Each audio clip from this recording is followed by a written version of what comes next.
Cada vez que nos subimos al coche y giramos la llave o pulsamos un botón, se pone en marcha una pieza de ingeniería absolutamente increíble. Hoy vamos a meternos de lleno a entender cómo funciona ese pequeño pero potentísimo motor que lo empieza todo, el motor de arranque.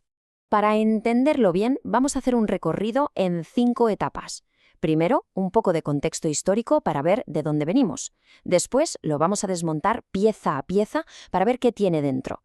Veremos la física que lo hace funcionar, seguiremos toda la secuencia de arranque segundo a segundo y, lo más importante, terminaremos con algunos consejos prácticos para saber qué pasa cuando falla. Pues venga, vamos al lío. Hoy en día es pulsar un botón y listo, pero no siempre fue tan fácil. De hecho, arrancar un coche antes era toda una aventura y no siempre una agradable. Imaginen la escena, principios del siglo XX. Para arrancar el coche había que bajarse, coger una manivela de hierro, encajarla en el frontal y a darle vueltas con toda el alma. Era un esfuerzo enorme y además peligroso. Si el motor tenía un retorno, la manivela podía girar hacia atrás con una violencia tremenda y romperte un brazo. Y aquí es donde entra nuestro protagonista, el motor de arranque, como una solución genial. Un motor eléctrico compacto, pero con una fuerza descomunal que hace todo ese trabajo por nosotros.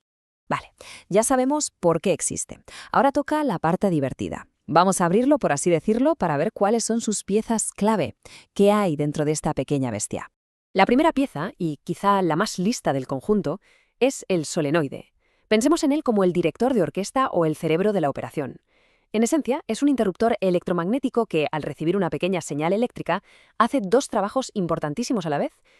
Si el solenoide es el cerebro, el rotor es el corazón, o mejor dicho, los músculos. Esta es la parte que gira como una peonza. Es básicamente un eje envuelto en un montón de alambre de cobre. Aquí es donde la electricidad se transforma en pura fuerza de giro. Claro, aquí surge una pregunta.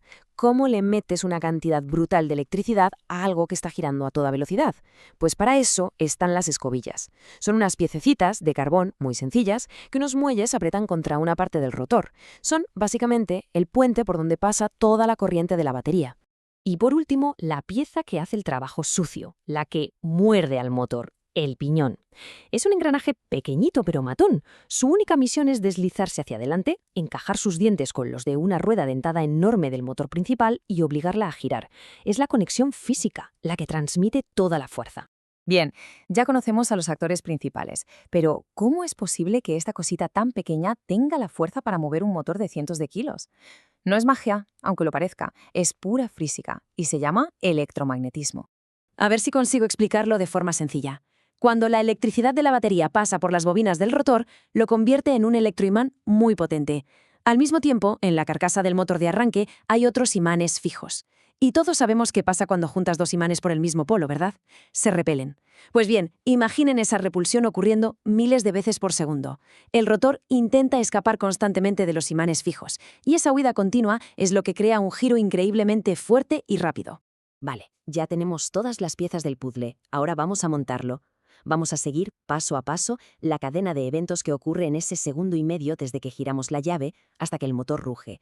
Todo empieza con nuestro gesto. Al girar la llave, una corriente eléctrica, muy pequeña, viaja por un cable hasta el solenoide. Es como encender la mecha de un cohete, una pequeña chispa que está a punto de provocar una explosión de energía controlada. Y aquí el solenoide hace su doble jugada maestra. Esa pequeña corriente activa su electroimán interior, que tira de un pequeño pistón. Este movimiento hace dos cosas a la vez. Por un lado, mueve una palanca que empuja el piñón hacia afuera, ¡clac!, para que engrane con el motor. Y por otro, justo al final de su recorrido, ese mismo pistón conecta dos contactos y cierra el interruptor principal. Es como si dijera, piñón en posición, abran las compuertas de la electricidad. Y cuando esas compuertas se abren, ¡boom!, una avalancha de electricidad. Cientos de amperios directos de la batería inunda las bobinas del rotor. La fuerza electromagnética que explicamos antes se libera con toda su furia. El rotor empieza a girar con una fuerza y una velocidad brutales, y el piñón, que ya está acoplado, obliga al motor grande a empezar a moverse. Pero ojo, aquí hay un problemilla. En cuanto el motor del coche arranca, empieza a girar muchísimo más rápido que el motor de arranque. Si siguieran enganchados, el motor grande lo destrozaría en un segundo. Para evitarlo, hay una pieza genial, el embrague de rueda libre. Funciona exactamente igual que los piñones de una bici. Puedes pedalear para mover la rueda, pero si dejas de hacerlo, la rueda sigue girando sola sin que los pedales te golpeen las piernas. Pues esto es lo mismo, protege al motor de arranque de ser arrastrado a una velocidad mortal para él. En el mismo instante en que soltamos la llave, todo el proceso se revierte. Se corta la corriente al solenoide, su electroimán se apaga, un muelle retira el piñón de vuelta a su sitio, ¡clac!, y el circuito de alta potencia se abre. El motor de arranque se detiene.